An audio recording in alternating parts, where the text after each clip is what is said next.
ಕನ್ನಡ ಚಿತ್ರರಂಗದ ಹಿರಿಯ ಹಾಸ್ಯ ನಟ, ನಮ್ಮೆಲ್ಲರಿಗೂ ಅಚ್ಚುಮೆಚ್ಚು. ಹಾಗೆ ಒಂದು ಕಾಲದಲ್ಲಿ ಕಾಮಿಡಿ ಅಂತ ಹೇಳಿದರೆ ಬ್ಯಾಂಕ್ ಜನಾರ್ದನ್ ಅನ್ನುವಂತಹ ಒಂದು ಮಾತನ್ನು ಸೃಷ್ಟಿ ಮಾಡಿದಂತಹ ನಟ ಇವತ್ತು ನಮ್ಮನ್ನೆಲ್ಲಾಗಲಿ ವಿಧಿವಶ ಆಗಿರುವಂಥದ್ದು. ಅವರ ಒಂದು ಜೋಡಿ ಅಂತ ಹೇಳ್ಬೋದು. ಕನ್ನಡ ಚಿತ್ರರಂಗದಲ್ಲಿ ಅವ್ರ ಜೊತೆಗೆ ಕೆಲಸ ಮಾಡಿದವರು ಮೈಸೂರು ರಂಗನಾಥ್ ಸರ್, ಅವ್ರು ನಮ್ಮ ಜೊತೆ ಇದ್ದಾರೆ. ಅವರ ಬಾಂಧವ್ಯ ಹೇಗಿತ್ತು, ಅವ್ರಿಗೆ ಎಷ್ಟು ದುಃಖ ಇದೆ ಅಂತ ಅವ್ರನ್ನೇ ಮಾತನಾಡಿಸ್ತಾ ಹೋಗ್ತೀನಿ. ಸರ್, ಈಗ ಕನ್ನಡ ಚಿತ್ರರಂಗದಲ್ಲಿ ಈ ಹಿಂದೆ ಕಾಮಿಡಿ ಅಂತ ಹೇಳಿದರೆ ಮೈಸೂರು ರಂಗನಾಥ್ ಮತ್ತು ಬ್ಯಾಂಕ್ ಜನಾರ್ದನ್ ಜೋಡಿ ಅನ್ನುವಂಥ ಒಂದು ಪ್ರಸಿದ್ಧಿಯಾಗಿತ್ತು. ತಾವು ಅವ್ರ ಜೊತೆ ಸುಮಾರು ಚಿತ್ರಗಳನ್ನ ಮಾಡಿದ್ದೀರಾ.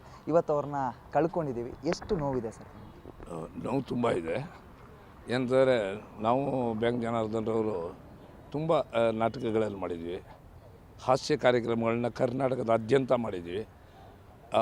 ಒಂದು ಸಾರಿ ನಾನು ನಮ್ಮ ಕರಿಬಸವಯ್ಯ, ಮಿಮಿಕ್ರಿ ರಾಜಗೋಪಾಲು, ರಥಸಪ್ತಮಿ ಅರವಿಂದು, ಬ್ಯಾಂಕ್ ಜನಾರ್ದನ್ನು ನಾವೆಲ್ಲರನ್ನೂ ಕರ್ಕೊಂಡು ನಾನು ಡೆಲ್ಲಿಗೆ ಹೋಗಿದ್ದೆ, ಬಾಂಬೆಗೆ ಹೋಗಿದ್ದೆ ನಾಟಕಕ್ಕೆ ನನ್ನ ತಂಡದ ಮುಖೇನ.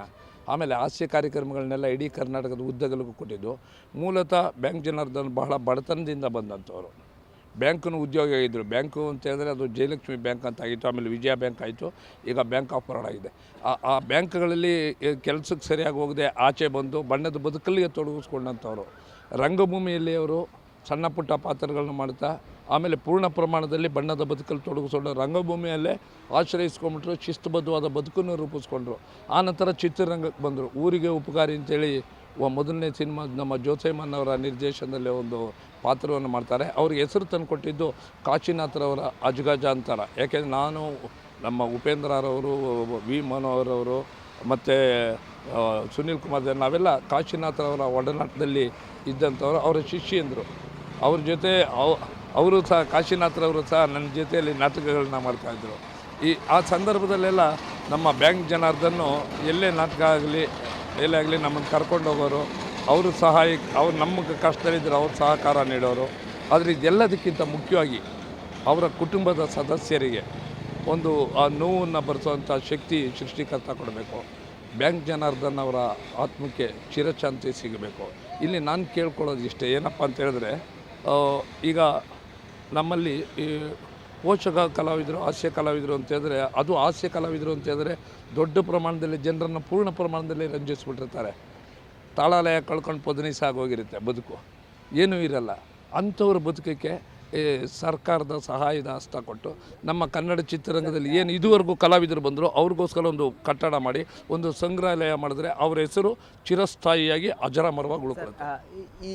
ನೀವು ಈ ಒಂದು ಮಾತನ್ನು ಹೇಳಿದ್ರಿ, ತಾಳಾಲಯ ತಪ್ಪಿರ್ತಾರೆ ಅಂತ. ಯಾವತ್ತಾದರೂ ಬ್ಯಾಂಕ್ ಜನಾರ್ದನ್ ಅವರು ನಿಮ್ಮ ಮುಂದೆ ಅಳುವನ್ನು ತೋಡ್ಕೊಂಡಿರುವಂಥದ್ದು, ನೋವನ್ನು ತೋಡ್ಕೊಂಡಿರುವಂಥದ್ದು ಈ ಘಟನೆ ಯಾವತ್ತಾದರೂ ನಡೆದಿದೆಯಾ ಸರ್?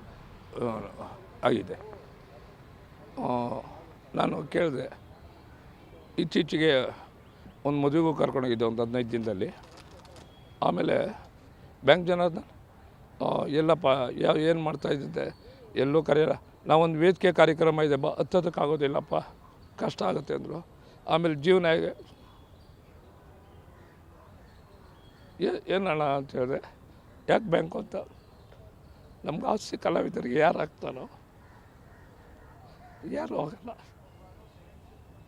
ನಮ್ಮ ಕಷ್ಟಕ್ಕೆ ನಾವೇ ಆಗಬೇಕು ಅಂಥೇಳಿ ನೋವನ್ನು ತೋಡ್ಕೊಂಡ್ರು. ಆ ನೋವು ನನ್ನಲ್ಲಿ ಇವತ್ತು ಸಹ ಉಳ್ಕೊಂಬಿಟ್ಟಿದೆ. ಅಂದರೆ ನಾನು ಕೇಳೋದಿಷ್ಟೇ, ಹಾಸ್ಯ ಕಲಾವಿದರು ಎಲ್ಲರನ್ನು ನಗಿಸಿರ್ತಾರಲ್ಲ, ಅವರು ಬದುಕಿನಲ್ಲಿ ಅವರು ಬದುಕಿರುವಾಗ ಭಾಳ ಚೆನ್ನಾಗಿರಬೇಕು. ಅವರಿಗೆ ಸರ್ಕಾರ, ನಮ್ಮ ದೊಡ್ಡ ದೊಡ್ಡ ಕಲಾವಿದರು ಅವ್ರಿಗೆ ಆಶ್ರಯವನ್ನು ಕೊಡಬೇಕು, ಶುಭ ಹಾರೈಸಬೇಕು, ಅವ್ರಿಗೆ ಒಳ್ಳೆಯದಾಗಲಿ ಅಂತೇಳಿ ಹಾರೈಸಬೇಕು. ಆರ್ಥಿಕ ಪರಿಸ್ಥಿತಿಯನ್ನು ಸ್ವಲ್ಪ ಸುಧಾರಿಸಬೇಕು. ಇದು ನನ್ನ ಆಶಯ, ಆರೈಕೆ.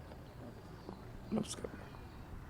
ಬ್ಯಾಂಕ್ ಜನಾರ್ದನ್ ಮಾತೆ ಹೇಳ್ತಾ ಇದ್ದ ಹಾಗೆ ಮೈಸೂರು ರಂಗನಾಥ್ ಅವರು ಭಾವುಕ ಆಗ್ತಾ ಇರುವಂತೆ. ಯಾಕಂತ ಹೇಳಿದರೆ ಅನೇಕ ವರ್ಷಗಳಿಂದ ಚಿತ್ರರಂಗಗಳಲ್ಲಿ, ನಾಟಕಗಳಲ್ಲಿ ಒಂದಿಷ್ಟು ಒಡನಾಟವನ್ನು ಬೆಳೆಸ್ಕೊಂಡವರು, ಸ್ನೇಹಿತರಾಗಿ ಒಂದು ಒಟ್ಟಿಗೆ ಕೆಲಸ ಮಾಡಿಕೊಂಡು ನೋವು, ಸುಖ, ಖುಷಿ ಎಲ್ಲವನ್ನು ಹಂಚ್ಕೊಂಡಿದ್ದವರು ಇವತ್ತು ವಿಧಿವಶ ಆಗ್ತಾ ಇದ್ದಾರೆ ಅಂತ ಹೇಳಿದರೆ ಅವರ ಕಣ್ಣಲ್ಲಿ ಕೂಡ ಕಣ್ಣೀರು ಹರಿತಾ ಇರುವಂಥದ್ದು.